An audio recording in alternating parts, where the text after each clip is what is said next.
당신은 지금 신앙생활을 하고 있는 것입니까? 아니면 신앙의 모양만 따라하고 있는 것입니까?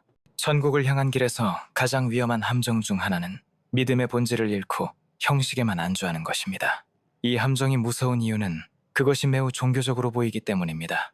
예배에 출석하고 성경을 읽고 헌금을 하고 사역에 참여하면서도 실제로는 하나님과의 관계가 점점 멀어지고 있다는 사실을 스스로도 눈치채지 못하는 것입니다. 예수님은 마태복음 15장 8절 말씀에서 이 백성이 입술로는 나를 공경하되 마음은 내게서 멀도다라고 하셨습니다. 이 말씀의 대상은 단순히 불신자가 아니라 하나님의 이름을 부르면서도 그분의 뜻과는 무관하게 살아가는 사람들입니다. 형식에 안주하는 신앙은 마치 생명 없는 껍데기와 같습니다. 겉으로는 멀쩡해 보이지만 속은 이미 썩어 들어가고 있습니다. 당신이 매주 교회에 가고 기도하는 시간을 가졌다고 해서 하나님과 깊은 교제를 나누고 있다는 착각에 빠지지 마십시오. 하나님은 우리의 외적인 행동보다 마음의 중심을 보십니다. 사무엘상 16장 7절 말씀에서 사람은 외모를 보거니와 나 여호와는 중심을 보느니라 라고 하신 것도 그 이유입니다. 형식주의가 더 무서운 이유는 그 안에서 자기의가 자라난다는 것입니다. 나는 예배를 드렸으니 하나님께서 나를 기뻐하실 것이다. 나는 봉사하니 영적으로 안전하다라는 생각은 결국 복음의 은혜를 거래의 수단으로 바꿔버립니다. 그러나 하나님과의 관계는 조건부 계약이 아니라 전적인 은혜와 순종 위에 세워져 있습니다. 형식에 안주하면 당신의 영혼은 점점 둔감해지고 성령의 세미한 음성을 분별하지 못하게 됩니다. 요한계시록 3장에서 라오디게아 교회가 책망받은 이유도 바로 여기에 있습니다. 그들은 뜨겁지도 차갑지도 않은 미지근함 속에서 스스로 부유하다고 착각했습니다. 이 함정에 빠진 사람은 변화가 필요하다는 절박함을 느끼지 못하기 때문에 회개하지 않습니다. 스스로 영적으로 안전하다고 여기는 순간 이미 위험에 빠져 있는 것입니다. 당신이 정말 하나님을 향하고 있는지 아니면 그분을 향한 듯 보이는 종교적 루틴 속에 묶여 있는지를 깊이 점검하십시오. 루틴 자체가 나쁜 것은 아니지만 루틴이 목적이 되는 순간 그것은 당신을 천국에서 멀어지게 하는 사탄의 은밀한 전략이 됩니다. 사탄은 당신의 삶에서 예배를 없애는 것보다 예배를 형식적인 습관으로 만들어버리는 것을 더 좋아합니다. 왜냐하면 그렇게 되면 당신은 스스로 만족하면서도 하나님의 뜻과는 멀어지기 때문입니다. 하나님은 우리의 목소리보다 마음의 울림을 원하십니다. 기도할 때 말의 수를 늘리는 것보다 한마디라도 진심 어린 회개와 감사가 담긴 기도가 그분의 마음을 움직입니다. 그러므로 매 순간 나는 지금 하나님과 연결되어 있는가라는 질문을 던지십시오. 말씀을 읽을 때 단순한 정보 습득이 아니라 그 말씀이 당신의 삶을 어떻게 바꾸고 있는지를 점검하십시오. 마치 거울을 보는 것처럼 말씀 앞에서 자신을 비추고 변화를 거부하는 완고함을 내려놓아야 합니다. 하나님은 종교적 연기를 원하지 않으십니다. 그분은 진정한 예배자, 곧 영과 진리로 예배하는 자를 찾으십니다. 요한복음 4장 23절 말씀에서 아버지께 참되게 예배하는 자들은 영과 진리로 예배할 때가 오나니 곧 이때라 라고 하셨습니다. 형식은 당신을 사람들에게 경건해 보이게 할 수 있지만 하나님 앞에서는 아무 의미가 없습니다. 당신이 지금 신앙생활을 한다고 믿고 있다면 그 삶이 성령의 열매를 맺고 있는지 예수님의 성품을 닮아가고 있는지 반드시 점검하십시오.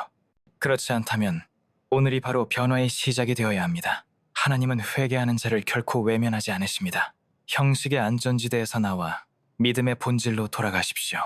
그러나 형식의 함정을 벗어났다 해도 또 다른 위험이 기다리고 있습니다. 그것은 하나님의 은혜를 자기 유익을 위해 왜곡하는 함정입니다. 이 함정은 겉으로는 믿음과 자유처럼 보이지만 실상은 하나님을 향한 순종에서 멀어지게 만드는 치명적인 속임수입니다. 그 본질은 은혜를 거룩으로 부르는 초청이 아니라 죄를 묵인하는 면허로 바꾸는 데 있습니다. 바울은 로마서 6장 1절에서 은혜를 더하게 하려고 죄에 거하겠느냐 라고 경고하며 은혜가 죄의 방종을 위한 변명이 될 수 없음을 분명히 했습니다. 그러나 많은 이들이 하나님은 사랑이시니 결국 용서하실 거야 라는 생각으로 회개 없는 삶을 합리화합니다. 이 생각이 무서운 이유는 처음에는 작은 타협처럼 보이지만 결국 영혼 전체를 삼켜버리는 거대한 타락의 문이 되기 때문입니다. 이 함정에 빠진 사람은 점점 하나님의 말씀을 자신의 기준에 맞게 해석합니다. 불편한 구절은 외면하고 자신에게 유리한 말씀만 붙잡으며 은혜를 빙자해 스스로를 정당화합니다. 이렇게 되면 은혜는 더 이상 우리를 변화시키는 능력이 아니라 변화하지 않아도 된다는 거짓 확신이 됩니다. 죄를 향한 민감함은 사라지고 죄 속에서도 편안함을 느끼게 되지만 그 평안은 성령이 주시는 평안이 아니라 영적 마비 상태의 거짓 평안입니다. 진짜 은혜는 당신을 죄에서 멀어지게 합니다. 디도서 2장 11절과 12절은 모든 사람에게 구원을 주시는 하나님의 은혜가 나타나 우리를 양육하시되 경건하게 살게 하려 하심이라고 말합니다.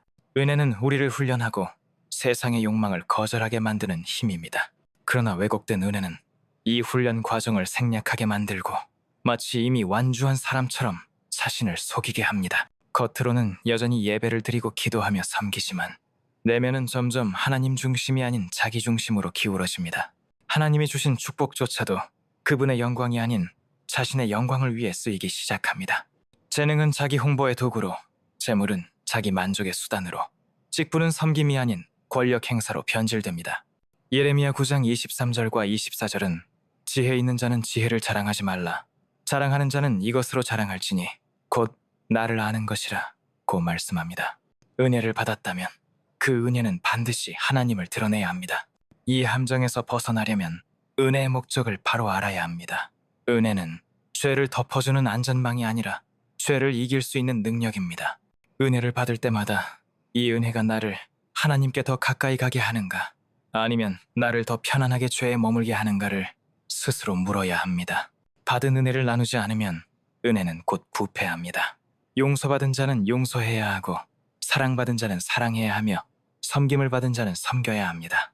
히브리서 12장 15절은 하나님의 은혜에 이르지 못하는 자가 없도록 하라고 경고합니다.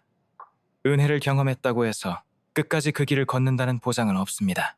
은혜는 순간의 감동이 아니라 평생의 방향입니다. 오늘 당신이 붙잡고 있는 은혜는 정말로 하나님을 향한 것입니까? 아니면 자기 유익을 향한 것입니까? 이 차이를 분별하지 못하면 스스로는 믿음의 길을 걷고 있다고 생각하면서도 실제로는 반대 방향으로 가고 있을 수 있습니다. 사탄은 당신이 은혜를 모르게 만드는 것보다 은혜를 잘못 알게 만드는 것을 더 즐깁니다. 왜냐하면 그것이 훨씬 더 파괴적이기 때문입니다. 그러므로 지금이 바로 그 길에서 돌아설 기회입니다. 형식의 함정과 왜곡된 은혜의 함정을 모두 벗어나 끝까지 믿음을 지키는 자로 서십시오. 그 길만이 천국으로 가는 참된 길입니다.